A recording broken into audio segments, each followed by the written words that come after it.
Ba ba ba ba ba ba ba ba ba ba ba ba ba ba ba ba ba ba ba. Ow. Juniversal Horror Month. I bid you welcome to Juniversal Horror Month. My head hurts. Yes, this is very last minute because I came up with this morning. My original idea was to do a retrospective of a TV show, cartoon, which I'll still eventually do.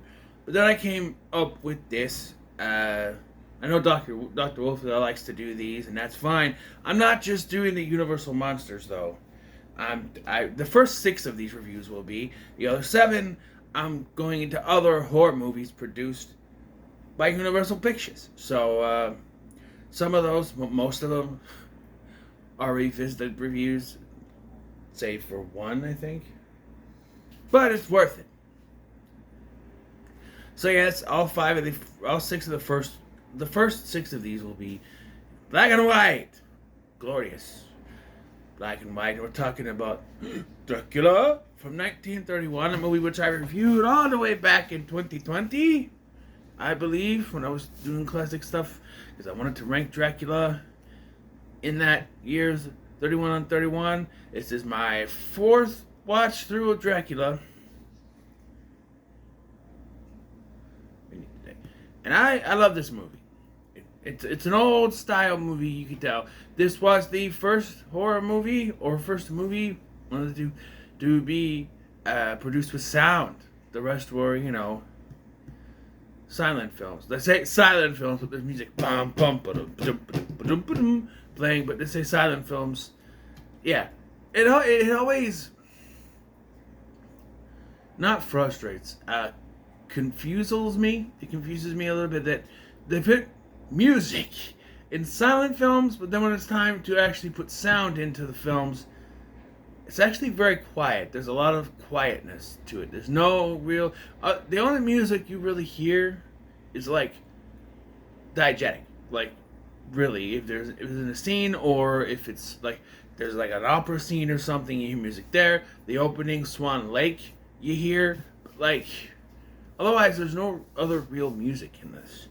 Of course, Bela Lugosi, the legend that he is, plays Dracula, Count Dracula, giving it such a great performance that all other people who portray Dracula, or all people who want to pretend to be Dracula, do the impersonation and stuff, they're doing his Dracula. I bid you welcome. I want to suck your blood, which he never says, but blah, blah, blah. Even Adam Sandler's Dracula voice is like Bela Lugosi's. I don't go blah, blah, blah. He it's that kind of, so it kind of paved the way for this character. Originally, Lon Chaney was supposed to play the role. They wanted Lon Chaney to play the role, but his health was not very good. He had the cancer, and he would eventually pass away from it. So Bela Lugosi was hired at a pay cut. The star of the movie makes less than the guy who played Jonathan Harker, who barely does anything in this movie. I don't know. Why did you hit yourself in the head? You're already in pain. I guess. But, yeah. So, the movie starts. I'm confused. Because we're in Transylvania, right? But the subtitles, when I'm watching it, has the locals speaking Hungarian. And I'm like, wait, did they move it to Hungary because that's where Bela Lugosi is from? But no, it is Transylvania. It's still Transylvania. I just don't understand speaking Hungarian. But we meet Renfield, who is not originally the one in the book. In Bram Stoker's Dracula book, it's Jonathan Harker. And in the movie Bram Stoker's Dracula by Francis Ford Coppola, it is also Jonathan Harker. But here, it is Windy. You hear that one? That's Wind. It is Renfield, who's a smaller character in the book, and I don't even remember his version. But I guess this version of events works is more memorable because when they did the Nicolas Cage one, Renfield was also the, master. I'm guessing Renfield also works. I don't know, but it's a thing. Yeah, and he's played by Dwight Fry, who is just chewing on the scenery. His laugh.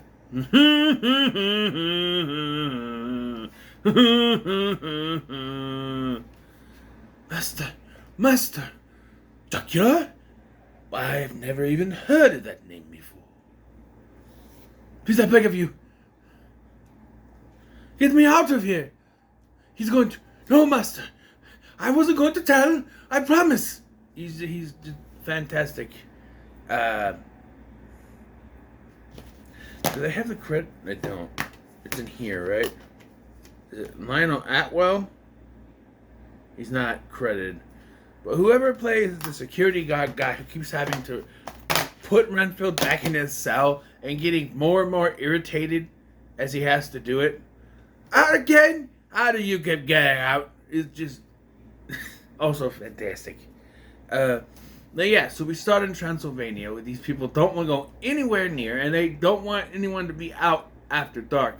I wonder why. And so he's like, I have a carriage waiting for me on the bridge or whatever it's called. And he's like, carriage? What? Whose carriage? Count Dracula's. Dracula's? Yes, Count Dracula's. And so eventually he gets there. I like how he gets out and he looks and it's just like no one's driving it. It's like a bat or something that's driving it. He's like, where'd the driver go? I mean, when he gets in there, it's clearly Dracula because there's no one else there. But then you see like a bat driving the thing. How a bat's able to steer, I don't know. He's a vampire. Who knows? And he gets there and we get to, I bid you welcome. These were all some of the big lines. Is, I bid you welcome. And listen, the children of the night. What music they make. I never drink wine. The whole thing. He wants to write Carfax Abbey. Gotta say it like Keanu Reeves. Carfax Abbey in London. So, my question. Carfax Abbey, he's renting that. Did he go to London specifically for Mina? Because he goes after Lucy first. Right? He gets Lucy, kills Lucy. And I don't know about the novel, but in the Francis Ford Coppola version, she's around more. And Dracula 2000, the roommate's name was Lucy. She's around more. She becomes one of his... He creates his own brides in that movie. He already has his brides. And he's like, oh, what about luggage? I like how they say luggage. Luggage. I bring 3 boxes. Because this is the only version of a vampire story that I've heard. I don't know if the Coppola remake did it, where the vampire can only rest in its home soil where they died, or this is where they live. I don't know, because he's living in Carfax Abbey, so wouldn't it be... I don't know. Also, I was going to say he's not invited in, but I think he actually is invited in. They invite him into the house. Please come on in. And we also meet Professor Abraham Van Helsing, played by Edward Sloan, who would also be in Frankenstein, but I don't know. I feel like back then they weren't doing the whole shared universe where they were doing shared actors. So, because I think the same actress who plays Mina here is also in Frankenstein. I think. I'm not sure. Yes, I'm saying it like that. Frankenstein. Anyway, so and he's very subtle about things, and then he starts to realize that things are not like he's doing the test. I do like when yes, I'm jumping around a little bit, I do that. I like when he's talking to Dracula. I'm just talking about a movie, really. My favorite part. He's on Dracula. He's like, I have something for you. Really? Okay. It's a mirror. It's so quick. He's like, you know too much to live. Come here. No. Come here. No. It's just, you know, you could turn into a wolf or a bat. Who? Doc, Count Dracula is a vampire. And like, the only thing I'm gonna complain about is like, not Lucy, Mina's acting. It's of the time, sure. I'm just waiting for her to go, really I do, really, like that, like Looney Tunes. I think it's supposed to be like Kevin Hepburn or something, or someone. Really I do, whatever. But like, she's a little bit off.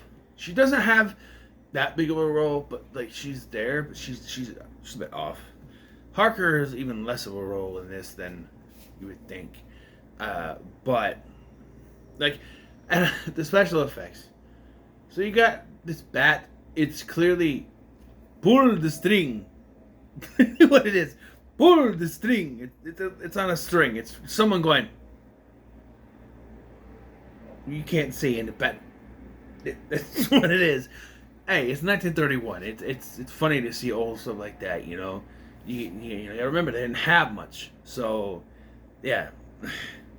Pull the string. That's what it is. It's a bat.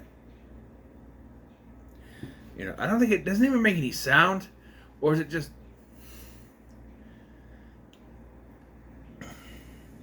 the scene where Dracula goes into Mina's room and is like over the top of her, bite her, At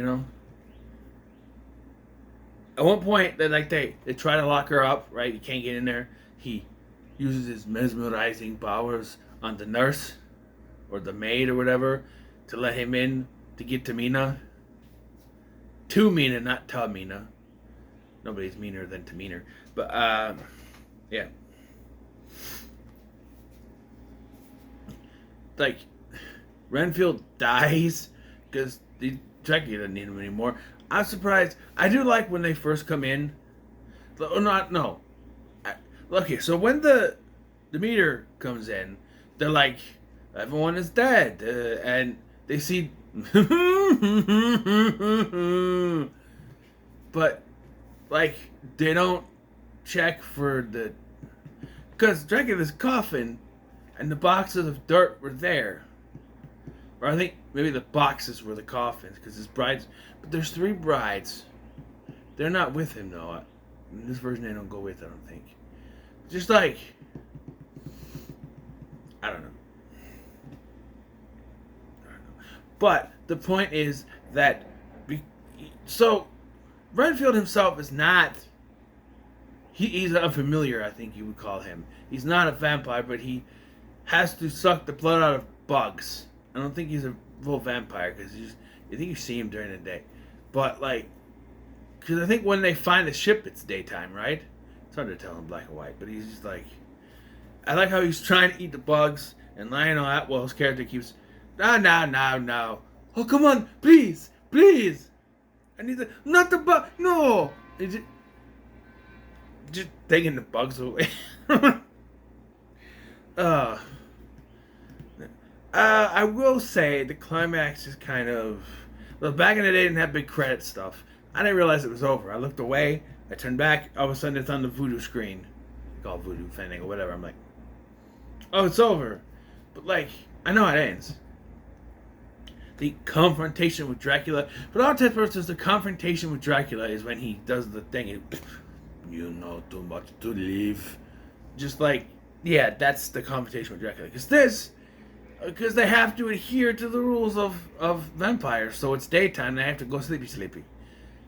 Except for Mina, who doesn't have to, because she's not a full vampire yet. But, like, they go to where they're buried, or they're in the coffins, which are just boxes here, not shaped like actual coffins. I don't know what they're shaped back then, but Mina's not in hers. And then Harker hears Mina call for him. And when he leaves, you because you see Van Helsing open up Dracula's casket, coffin, and then Harker goes to Mina, and you just hear, ooh, ooh. And they come running, and she's like, oh, because the spell's no longer on her, and then they run back, and he's like, he's dead, I killed him. I'm like, what? Well, he goes over there. She's like, I should like to see a look on his face. You don't need to look at his face anymore. He's dead. I killed him. I'm like, and then they're like, instead of leaving, he's like, no, you go. I have business to deal with here, which does lead into Dracula's daughter, which I will not be covering. At some point, I will look at it, but I'm just like, why does he stay behind? And then the movie just ends. There's no big credit thing. It's just it. That's how it ends. Yeah, a little bit disappointing, I guess is the word I'm looking for. A little bit disappointing. Could have used more, but you know, it is what it is. It is what it is. But it's fine. Yeah. Just kind of looks weird in black and white. Sorry. Just kind of disappointing a little bit. This movie, and I do want to give something to the pacing. This movie is an hour and 15 minutes long, and it feels a bit long. Maybe that's because it's an older movie. I don't know how. It's only an hour and 15 minutes long. It's not even a standard movie time. Usually an hour and a half, at least. It's 15 minutes short of a standard runtime, I think, that it should be. But I don't know. Maybe because of all the talking scenes, it just feels longer. I don't know. None of the Universal movies I'm covering are just a little bit. They're just a little bit more than an hour, actually. Look at this. You got Dracula is an hour and 15. Frankenstein's an hour and 11. The Mummy is an hour and 14. Invisible Man is an hour and 12. Bride of Frankenstein is an hour and 15. And Wolfman is an hour and 10. And then the rest of the ones I'm doing, which I won't tell you, are 2 hours to an hour and a half.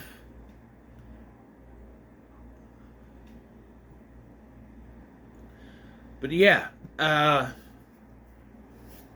overall, I do like the movie. I told you I love this movie. It's one of those things that I found on Turner Classic Movies, and I watched part of it with my son, and I had to search out these movies to watch them.